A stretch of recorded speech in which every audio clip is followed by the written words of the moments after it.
Merhaba arkadaşlar, Ece'nin Örgüleri YouTube kanalına hepiniz hoş geldiniz. Kız bebeklerimiz için hem kolay hem de güzel tığ işi bir set yaptım. Bakın bu şekilde tığ işi bir ayakkabı yaptım arkadaşlar. Çiçeklerle süsledim. Yine tığ işi kolay ve güzel çiçekli bir saç tacı yaptım. Bunlara takım olarak çok da güzel tığ işi yelek yaptım bakın. Bu saç tacının ve ayakkabının anlatımını ben yaptım. YouTube kanalıma yükledim arkadaşlar. Siz de bunlar gibi güzel bir takım yapmak isterseniz bu saç tacının ve ayakkabının olduğu YouTube linkini izlediğiniz bu videonun açıklama bölümüne ekliyorum. Siz o linklere tıklayarak bunun gibi bir set yapabilirsiniz. Veya Ece'nin Örgüleri YouTube kanalında çiçekli bebek ayakkabısı veya çiçekli saç tacı olarak arama yaparak kolayca bulabilirsiniz. Biz bugün bu kolay ve güzel tığ işi yelek örgüsünü yapacağız arkadaşlar. Yelek örgüsüne yakadan zincir yaparak başlıyoruz. Ben bugün yelek anlatımını 6 aylık bebek ölçüsüne göre yapıyorum. Ama siz bu yeleği yeni doğan bebek için yapabilirsiniz. 1, 2, 3, 5 her yaş çocuklarınız için yapabilirsiniz. Yetişkinler için de uygun bir model arkadaşlar. 0-1 yaş arası çocuklar için bu yaka zincir sayısını benimle aynı sayıda başlayabilirsiniz. Sadece bu arttırma sırasını benim yaptığımdan bir sıra önce bırakırsanız 3 aylık bebek için olacaktır. Bir sıra fazla arttırma sırası yaparsanız da 1-2 yaş arası çocuklarınız için olacaktır. Daha büyük çocuklar için yapmak istiyorsanız bu yaka zincirini daha fazla sayıda başlayabilirsiniz. Yaka açıklığını ne kadar istiyorsanız o kadar zincir ile başlayabilirsiniz arkadaşlar. Farklı ölçülerde yapmak isteyen arkadaşlar için standart beden ölçü tablosunu ben hazırladım. Bu genişliğin, yüksekliklerin olduğu standart beden ölçü tablosunu izlediğiniz bu videonun açıklama bölümüne ekliyorum. O tabloya göre genişlik ve yüksekliklerini istediğiniz ölçüde ayarlama yapabilirsiniz. Yakadan 3 düğmeli yaptım ben bugün yeleği bakın. Bu şekilde giydirip çıkarması kolay. Siz isterseniz bunu 4-5 düğmeli yapabilirsiniz. Açık olarak görelim. Bakın çok güzel görünüyor arkadaşlar. Ben bugün yelek örgüsünde iplik olarak bu ipliği kullandım. 100 gram iplik üzerinde 330 metre var. Ben bugün bu ipliği ve bu renk ipliği kullandım arkadaşlar. Siz bu yelek örgüsünde istediğiniz marka iplik ve renkleri kullanarak yapabilirsiniz. Her renk iplik ile çok güzel oluyor bu model. Yaka örgüsünün burada da çok az miktarda beyaz renk iplik kullandım. Beyaz ipliğiniz yoksa siz kendi rengiyle de yaka çalışması yapabilirsiniz veya yaka çalışması yapmadan da kullanabilirsiniz. Tığ olarak 5 numara 3 milimetre tığ kullandım. Elime sıklığına göre bu tığı kullandım. Yumuşak bir örgü elde ettim arkadaşlar. Sizin eliniz sıkıysa yaptığınız tığ işi örgü hem sert olur hem de yaptığınız ölçü benim yaptığım ölçüden küçük olur. 3,5-4 milimetre tığları kullanırsanız daha güzel olur arkadaşlar. Yaka örgüsünün burada da 3 düğme kullandığımı zaten söyledim. Ölçülerini videonun sonunda ölçüyorum. Tekrar ölçerek zaman geçirmek istemiyorum. İpliği tığ hazırlayalım. Hep birlikte bu kolay ve güzel tığ işi bebek yeleğinin örgüsüne başlayalım. Örgü kanalıma abone değilseniz abone olmayı unutmayın lütfen. Örgü kanalıma abone olmak ücretsiz. Örgü kanalıma ücretsiz abone olup orada bulunan zil şekline dokunarak açık yaparsanız kanalıma video yüklediğim zaman ilk önce size bildirim gelir. Örgülerimden herkesten önce sizin haberiniz olur. İzlediğiniz videolarıma beğeni ve yorumlarınızı yaparsanız çok sevinirim arkadaşlar. Hepinize kolay gelsin. İyi çalışmalar. Örgüye yakadan zincir yaparak başlıyoruz. İlk ilmeği ben bu şekilde yapıyorum. Size nasıl kolay geliyorsa o şekilde yapabilirsiniz. Zincirleri yapmaya başlıyorum. Çok sıkı zincirler yapmıyorum. 66 zincir yapalım. 66 zincir yaptım. Çok sıkı zincirler yapmadım arkadaşlar bakın. Bu 66 zincirin kaç santimetre olduğunu ölçüyorum.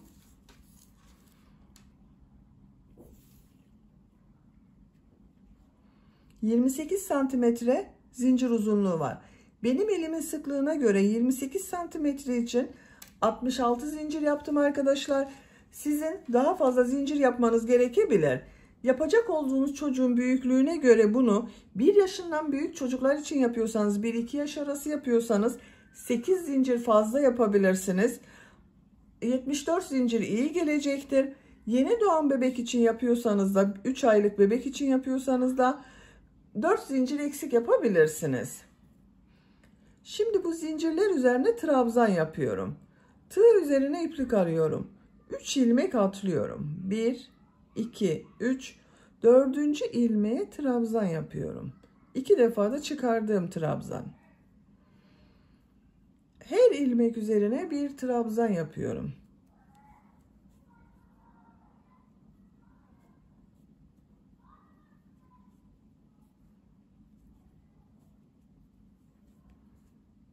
Sıra sonuna kadar devam edelim.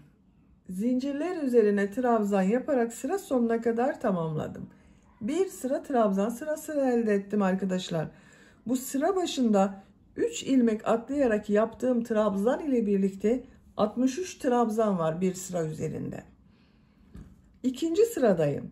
Bir zincir yapıyorum, örgüyü çeviriyorum. Bu sırada 3 tek bir çift, 3 tek bir çift trabzan yaparak arttırma yapıyorum. İlk ilmek üzerine trabzan yapıyorum. 2 ilmeğe daha trabzan yapıyorum.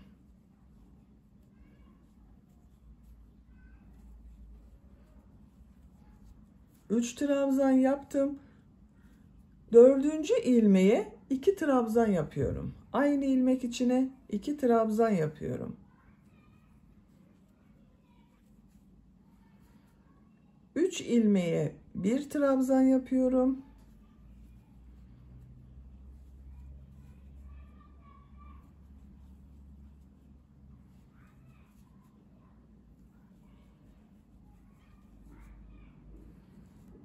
Dördüncü ilmeğe 2 trabzan yapıyorum.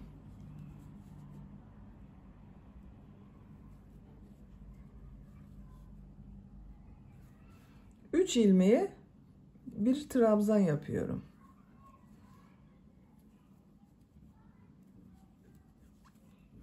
Bakın bu şekilde. 3 tek bir çift, 3 tek bir çift trabzan yapıyoruz.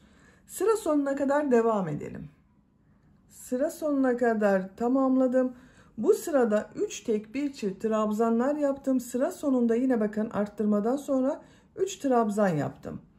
Kaç arttırma yaptığımı sayıyorum. 1, 2, 3, 4, 5, 6, 7, 8, 9, 10, 11, 12, 13, 14, 15 arttırma yaptım.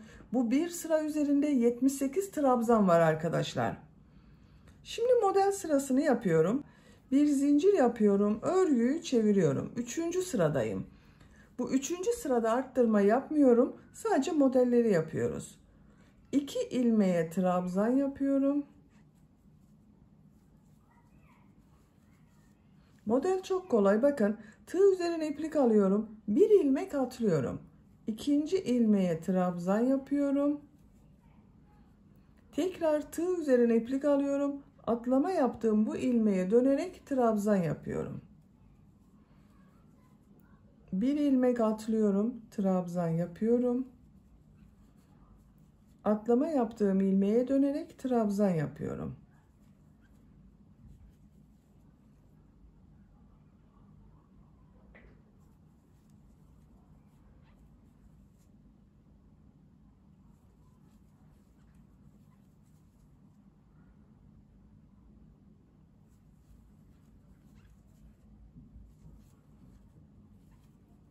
Bu şekilde modeller oluşuyor bakın.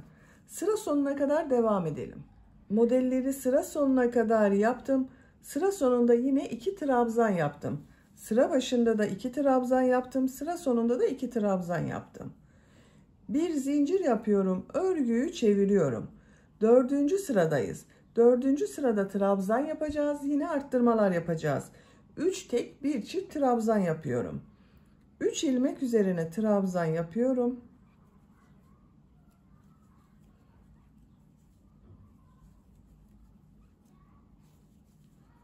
Dördüncü ilmeğe 2 trabzan yapıyorum.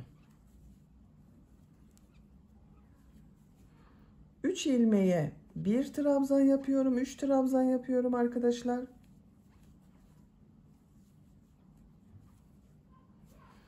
Dördüncü ilmeğe 2 trabzan yapıyorum. 3 tek 1 çift trabzan yaparak sıra sonuna kadar devam edelim. Sıra sonuna kadar 3 tek 1 çift trabzan yaptım.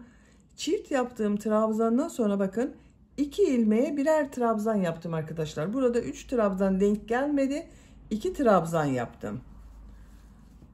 Dördüncü sırada 19 arttırma yaptım. 19 ilmek üzerine çift trabzanlar yaptım. Bu bir sıra üzerinde 97 trabzan var. 5. sıradayım. Bir zincir yapıyorum, örgüyü çeviriyorum. Model sırası yapıyoruz. 2 ilmek üzerine trabzan yapıyorum. 1 ilmek atlıyorum, trabzan yapıyorum. Atlama yaptığım ilmeğe dönerek trabzan yapıyorum.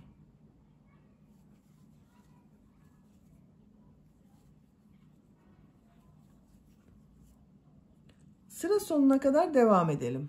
Sıra sonuna kadar modelleri yaptım. Sıra sonunda 3 ilmek var. Burada bir model yapabilirsiniz ama ben model yapmayı tercih etmiyorum arkadaşlar. Bu 3 ilmek üzerine trabzan yapıyorum. Dediğim gibi siz bunu bir model daha yapabilirsiniz.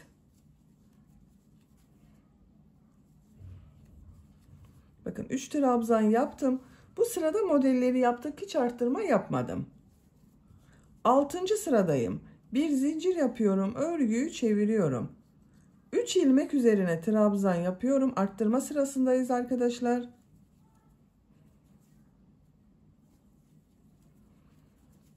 Dördüncü ilmeğe 2 trabzan yapıyorum. 3 ilmeğe trabzan yapıyorum.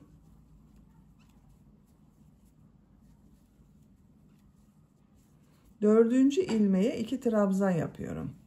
Aynı şekilde yine 3 tek 1 çift trabzan yapıyoruz. Sıra sonuna kadar devam edelim. Sıra sonuna kadar tamamladım.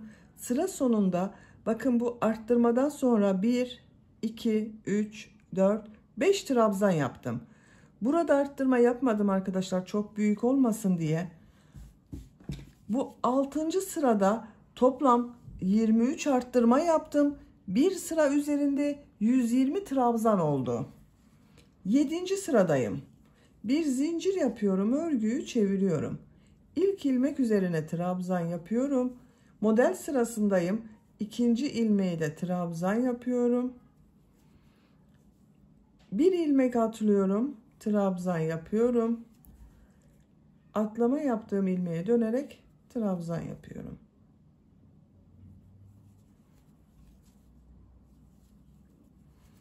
Bakın yine aynı şekilde model yapıyoruz. Sıra sonuna kadar devam edelim. Bir sonraki sırada yine burada yaptığımız gibi 3 trabzanı tek trabzan, 4. trabzanları çift trabzan yapalım. Arttırmalara devam edelim. Yakanın görüntüsü bakın bu şekilde arkadaşlar. Bu yaka arttırmaları bu 2 sıranın tekrarı ile olacak. Bir sırada trabzan sırası yapacağız. Trabzan sırasını yaparken bir çift 3 tek, bir çift 3 tek trabzan yapacağız. Bir sonraki sırada model sırası yapıyoruz. Model sırasında arttırma yapmıyoruz arkadaşlar, unutmayalım. Yapacak olduğunuz çocuğun büyüklüğüne göre bu yaka örgüsüne devam edelim. Yaka örgüsünü arttırmalar yaparak yapacağım ölçüye göre tamamladım. Kaç sıra yaptığımı sayıyorum. 1, 2, 3, 4, 5, 6, 7, 8, 9, 10, 11. 11. model sırasında bakın bitirdim arkadaşlar. Benim yapacağım ölçü için bu yeterli. Siz bunu 1 yaş çocuk için yapıyorsanız bir sıra daha arttırma sırası ve model sırası yapabilirsiniz. Kaç santimetre olduğunu da ölçüyorum. Yuvarlak bir roba yaptık bakın arkadaşlar. 11 santimetre yükseklik var. Benim yapacağım ölçü için bu yeterli. Şöyle katlıyorum. Görüntüsü böyle bakın. 12. sıradayım. 12. sırada kol ve gövde bölümünü birbirinden ayırıyorum. Artık örgüye gövdenin örgüsüyle devam ediyorum. Bu 11. sırada benim arkadaşlar bir sıra üzerinde 186 trabzan var. Sizin kaç trabzan varsa ortaya bir işaret yapın. Bakın şu şekilde katlayabilirsiniz de ama iki taraf eşit olursa daha iyi olur. Bakın.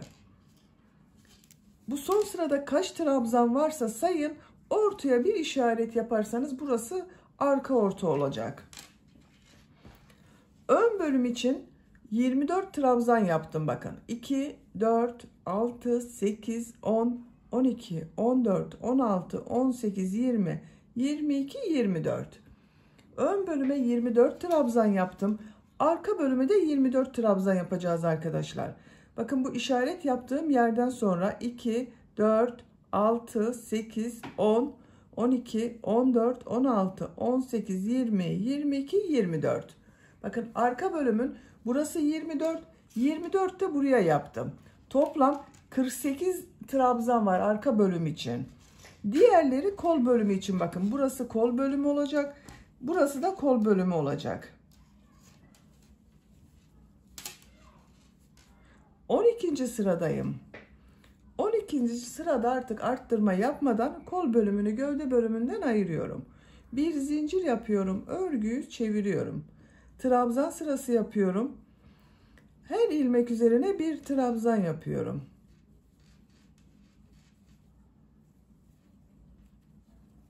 ...24 ilmek ayırdım bakın buraya. Buraya kadar devam edelim. Ön bölüm için 24 trabzan yaptım. 2, 4, 6, 8, 10, 12, 14, 16, 18, 20, 22, 24. Tığ üzerine iplik alıyorum. Kol için ayırdığım bakın bütün ilmekleri atlıyorum. Bu işaret yaptığım ilmeğe trabzan yapıyorum.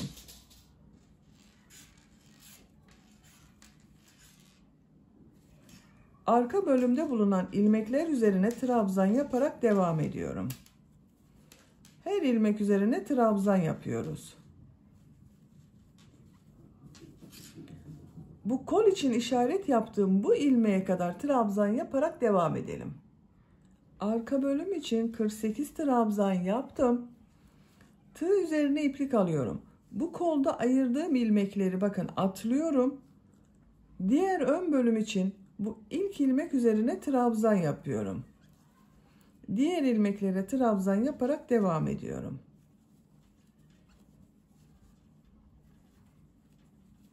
Sıra sonuna kadar devam edelim. Sıra sonuna kadar trabzanları yaptım arkadaşlar. Bu ön bölümde de 24 trabzan yaptım. Bakın bu sırada kol ve gövde bölümünü birbirinden ayırdık. Artık bakın bu şekilde kol bölümü ayrı.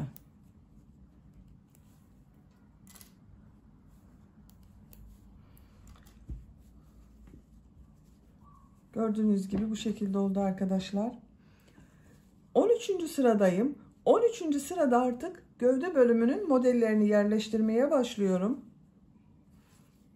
Bir zincir yapıyorum. Örgüyü çeviriyorum. 2 trabzan yapıyorum.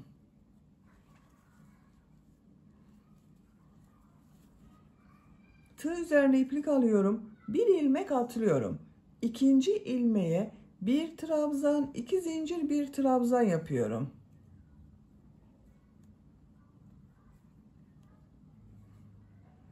V şekli yapıyoruz bakın.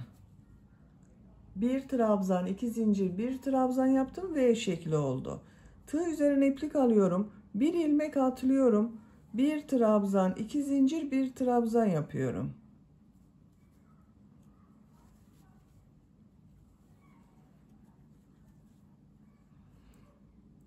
Bir ilmek atlıyorum. Bir trabzan, 2 zincir, bir trabzan yapıyorum.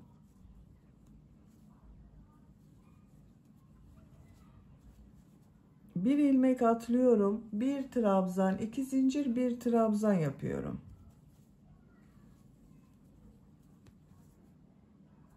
Bu şekilde V şekilleri yaparak sıra sonuna kadar devam edelim. Sıra sonuna kadar V şekilleri yaptım. Sıra sonunda 2 ilmek var. Tığ üzerine iplik alıyorum. 2 ilmeğe trabzan yapıyorum. Bakın bu şekilde oldu arkadaşlar. V şekilleri yaptık. Bir zincir yapıyorum. Örgüyü çeviriyorum. 2 ilmek üzerine trabzan yapıyorum. Tığ üzerine iplik alıyorum. V şekli içine 3 trabzan yapıyorum. 1 2 3. Tığ üzerine iplik alıyorum. Diğer V şekli içine de 3 trabzan yapıyorum. 1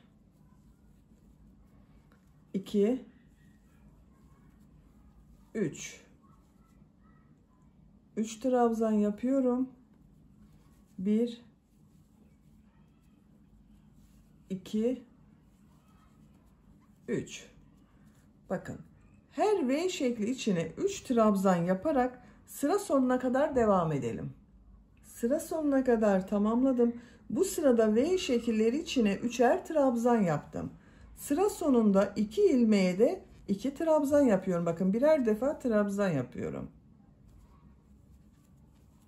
Bu 2 trabzan örgü bitesiye kadar devam edecek arkadaşlar. Şimdi tekrar V şekli yaptığımız sıradayım. Bir zincir yapıyorum. Örgüyü çeviriyorum. 2 trabzan yapıyorum. Tığ üzerine iplik alıyorum. Bir ilmek atlıyorum.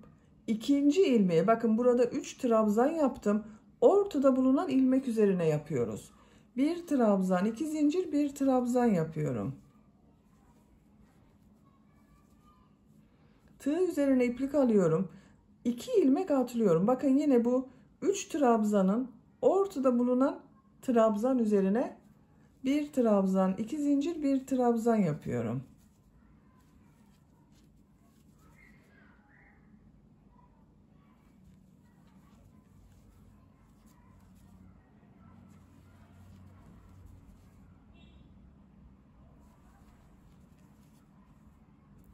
Sıra sonuna kadar devam edelim. V şekilleri yaparak sıra sonuna kadar tamamladım.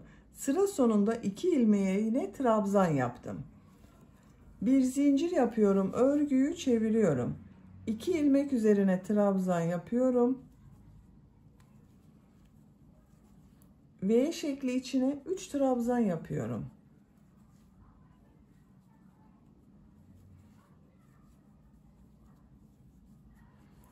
Diğer V şekli içine de 3 trabzan yapıyorum.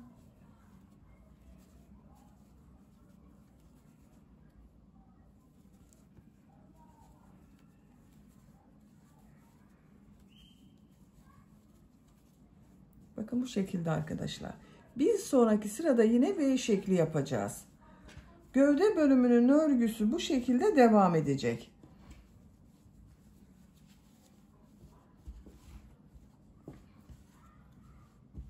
Bu iki sırayı tekrarlayarak bir sırada V şekli yapacağız. Bir sonraki sırada V şekillerinin içine 3 trabzan yapacağız. Yapacak olduğunuz çocuğun büyüklüğüne göre bu sıraları tekrarlayarak gövdenin örgüsüne devam edelim. Gövde bölümün örgüsünü 7 model sırasını tamamladım arkadaşlar.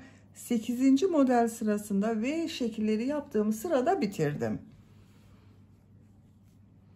1, 2, 3, 4, 5, 6, 7. 7 tam model yaptım. 8. de V şekilleri yaptığım sıradayım. Santimetre olarak ölçüyorum.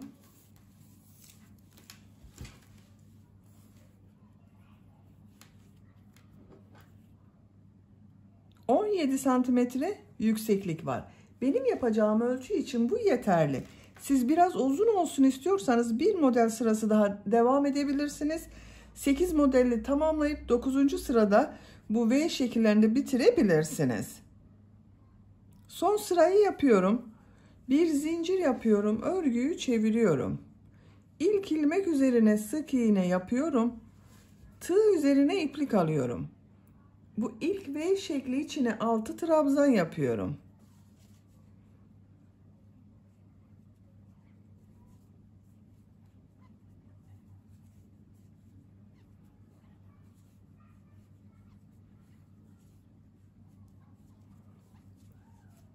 Altı trabzan yaptım.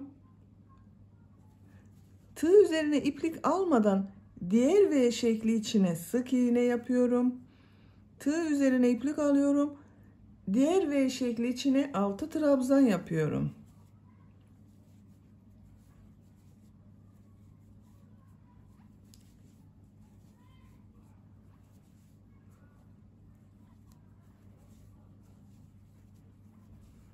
Altı trabzan yaptım.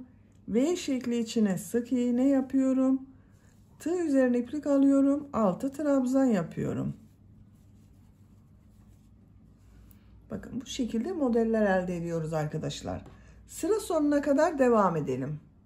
Modelleri sıra sonuna kadar yaptım. Son ilmeğe sık iğne yapıyorum. Görüntü böyle oldu bakın arkadaşlar. Çok güzel oldu.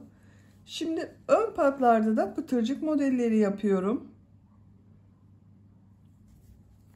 Minik pıtırcıklar yapacağız. Bir sık iğne, 2 zincir, bir sık iğne yapıyorum. Bir ilmek atlıyorum. Bu ilmeğe bir sık iğne, 2 zincir, bir sık iğne yapıyorum. Bakın bu trabzan boşluğunu atlıyorum. Bir sık iğne, 2 zincir, bir sık iğne yapıyorum. Aynı ilmeğe yapıyorum arkadaşlar. Bir ilmek atlıyorum.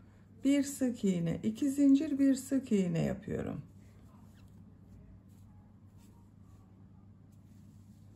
Bu kol bölümünü ayırdığımız bakın bu sıraya kadar pıtırcık modelleri yaparak devam edelim.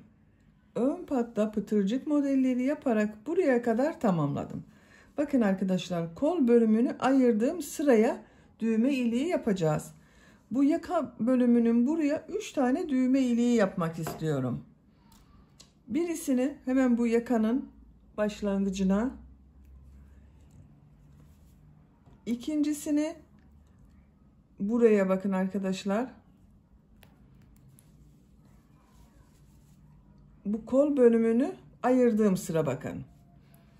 Üçüncüsünde ikisinin ortasına. Bakın buraya.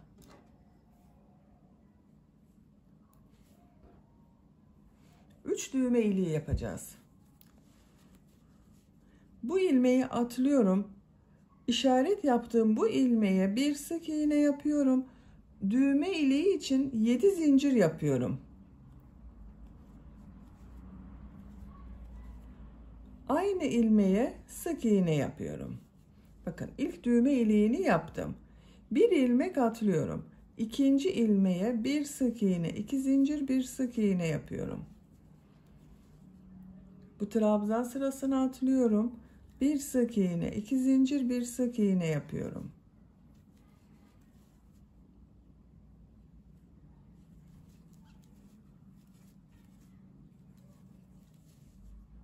İlmek atlıyorum. Bir sık iğne, 2 zincir, bir sık iğne yapıyorum. Bakın diğer düğme iliğini yapacağım ilmeğe geldim. Bir ilmek atlıyorum. Bir sık iğne yapıyorum. Düğme iliği için 7 zincir yapıyorum. Aynı ilmeğe sık iğne yapıyorum. İkinci düğme iliğini yaptım. İki düğme iliği arasına 1, 2, 3, 4 pıtırcık modeli yaptım. Bu iki düğme iliği arasına da 4 pıtırcık modeli yapacağız arkadaşlar. İlmek atlıyorum. Bir sık iğne, 2 zincir, bir sık iğne yapıyorum.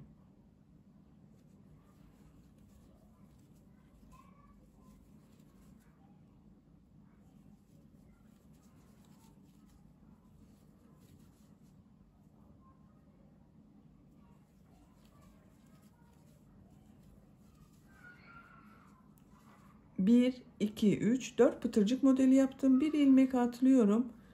Bir sık iğne yapıyorum. Düğme iliği için 7 zincir yapıyorum.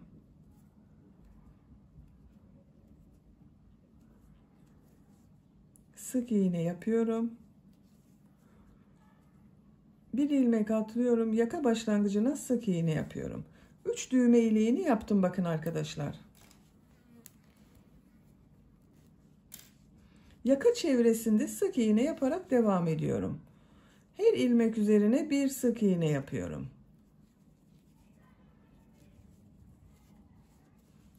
Diğer ön pata da pıtırcık modelleri yapacağız. Buraya kadar devam edelim. Yaka çevresinde sık iğne yaparak diğer uç noktaya kadar tamamladım. Bakın görüntü olarak böyle oldu. Burada da pıtırcık modelleri yapmaya devam ediyorum. Burada yaptığım gibi pıtırcık modelleri yapıyorum. Bir sık iğne, 2 zincir, bir sık iğne yapıyorum. Bir ilmek atlıyorum. İkinci ilmeğe bir sık iğne, 2 zincir, bir sık iğne yapıyorum.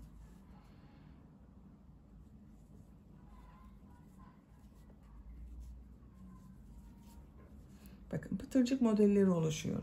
Sıra sonuna kadar devam edelim. Pıtırcık modelleri yaparak sıra sonuna kadar tamamladım. Son yaptığım pıtırcık modeli bu ilmek ile ilmek kaydırma yaparak bitiriyorum. İpliği kesiyorum.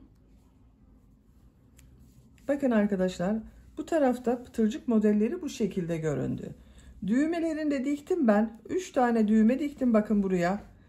Yaptığım bu düğme iliklerinin tam karşısına düğmelerini diktim. Şimdi buna bir de yaka çalışması yapmak istiyorum. Beyaz renkli iplik kullanıyorum. Modelli yaka yapacağız arkadaşlar. Modelleri yapmak için ilk başta bir kafes örgüler yapıyorum. Üst zincirden oluşan kafes örgüler yapıyorum. Bakın bu birinci değil, ikinci ilmekten ipliği bağlıyorum.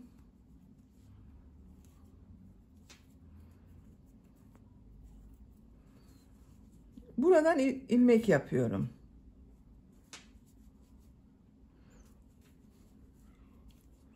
Üç zincir yapıyorum. Tığ üzerine iplik almadan bakın bu trabzan başladığım şu ilmekler var arkadaşlar. Bunlara yapıyoruz. Bu bir ilmeğe atlıyorum. Şu ilmeğe sık iğne yapıyorum. 3 zincir yapıyorum. Bakın tekrar gösteriyorum. Şu ilmeği atlıyorum. İkinci ilmeğe sık iğne yapıyorum. 3 zincir yapıyorum. Bir ilmek atlıyorum. İkinci ilmeği şu şekilde alarak sık iğne yapıyorum.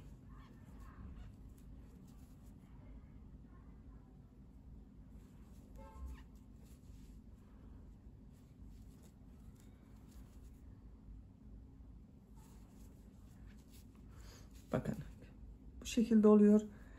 Sıra sonuna kadar devam edelim. Sıra sonuna kadar tamamladım.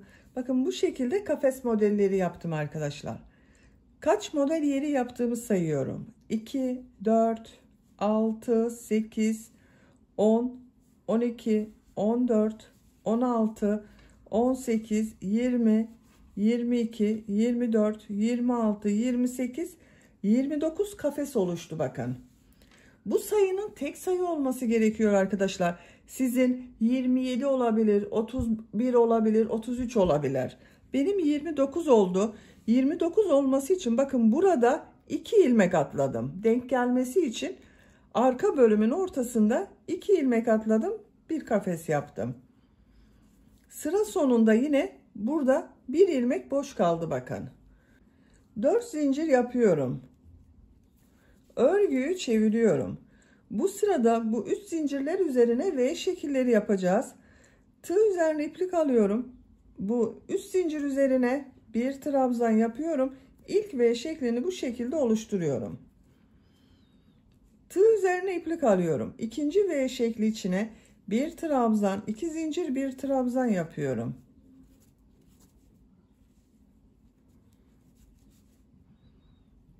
Bir trabzan, 2 zincir, bir trabzan yapıyorum. Bir trabzan, 2 zincir, bir trabzan yapıyorum. V şekilleri oluşturuyoruz. Sıra sonuna kadar devam edelim. Sıra sonuna kadar V şekilleri yaparak tamamladım. Bakın her zincir üzerine bir V şekli yaptım. Bu sırada bir sıra üzerinde 29 V şekli oluştu.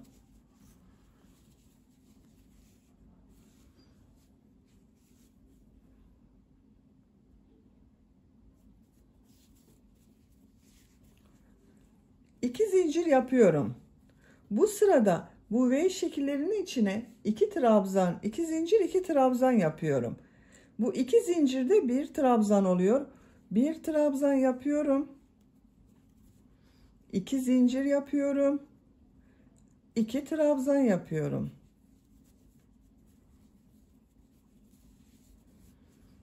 Tığ üzerine iplik alıyorum.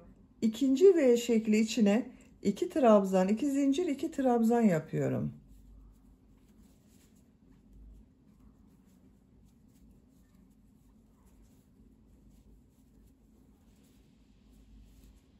Diğer V şekli içine de 2 trabzan, 2 zincir, 2 trabzan yapıyorum.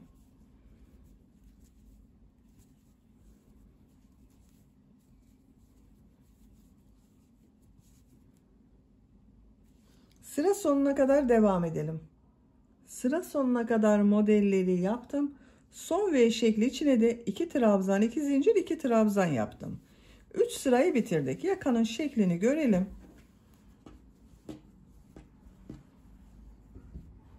Bakın arkadaşlar, bu şekilde oldu. 4. sıradayız. Son sıradayım.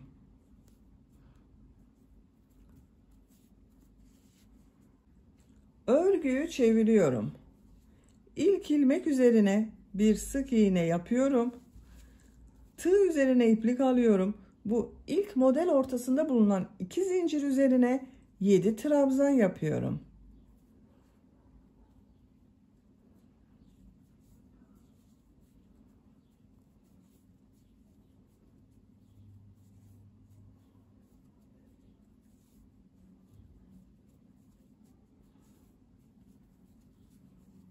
Yedi trabzan yaptım. Tığ üzerine iplik almadan ikinci model ortasına sık iğne yapıyorum. Tığ üzerine iplik alıyorum. Diğer model ortasına 7 trabzan yapıyorum.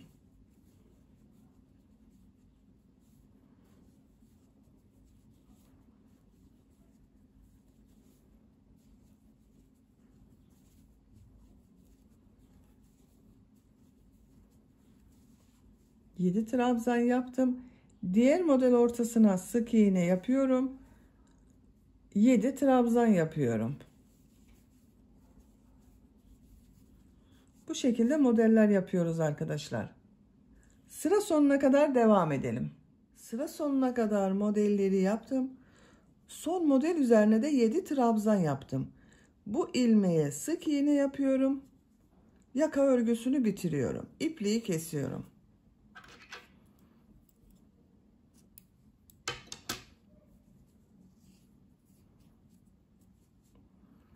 İplik ucunu bakın şöyle örgünün ters tarafından çekerek kaybediyoruz arkadaşlar.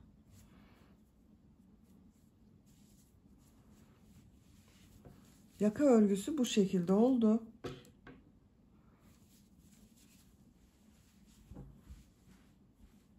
Bakın çok güzel oldu.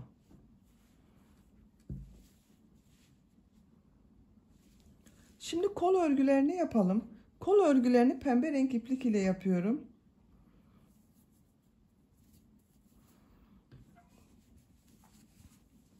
Kol altından ipliği bağlıyorum.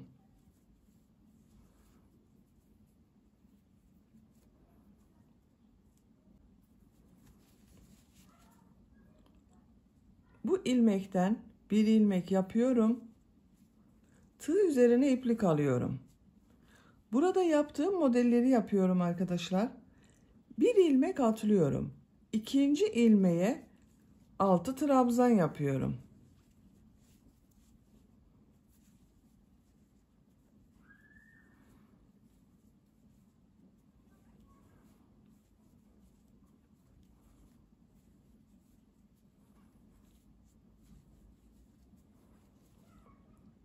Aynı ilmek için 6 trabzan yaptım.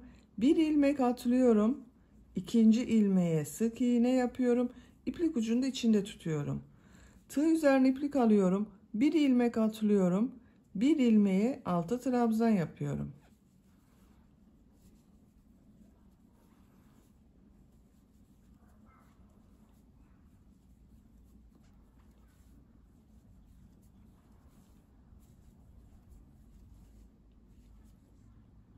Bir ilmek atlıyorum, sık iğne yapıyorum. Bakın modeli yapıyoruz. Sıra sonuna kadar devam edelim. Sıra sonuna kadar modelleri yaptım. Son modeli kol altında bulunan bu ilmek ile ilmek kaydırma yaparak birleştiriyorum. İpliği kesiyorum arkadaşlar. Bakın kol örgüsünün birisini yaptım. Kaç model yaptığımı sayıyorum. 1, 2, 3, 4, 5, 6, 7, 8, 9, 10, 11 model var bir kol üzerinde. Diğer kol örgüsünü de ben hazırladım. Siz de bu kol örgüsünü başladığımız gibi kol altında bulunan ilmekten başlayıp tamamlayabilirsiniz. Bakın diğer kol örgüsü de bu şekilde. Böylece yelek örgüsünü bitirdim. Açık olarak görelim. Bakın arka görüntüsü bu şekilde. Düğmelerini takıyorum.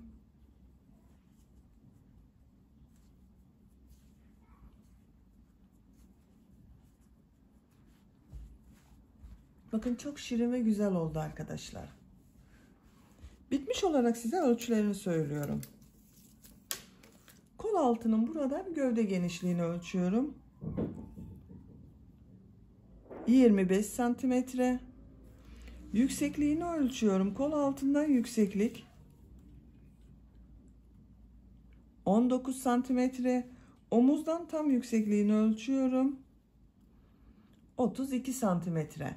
Ben bugün 6 aylık bir bebek için yaptım. Çok güzel bir ölçü oldu arkadaşlar. Bakın arka görüntüsüne tekrar bakalım. Bu şekilde. Beni dinlediğiniz ve izlediğiniz için hepinize çok teşekkür ederim. Örgü kanalıma abone değilseniz abone olmayı unutmayın lütfen. Örgü kanalıma abone olmak ücretsiz. Örgü kanalıma ücretsiz abone olup orada bulunan zil şekline dokunarak açık yaparsanız kanalıma video yüklediğim zaman ilk önce size bildirim gelir. Örgülerimden herkesten önce sizin haberiniz olur. İzlediğiniz videolarıma beğeni ve yorumlarınızı yaparsanız çok sevinirim arkadaşlar. Sizlerle yeni örgülerde görüşmek dileğiyle. Hoşça kalın, sevgiyle kalın.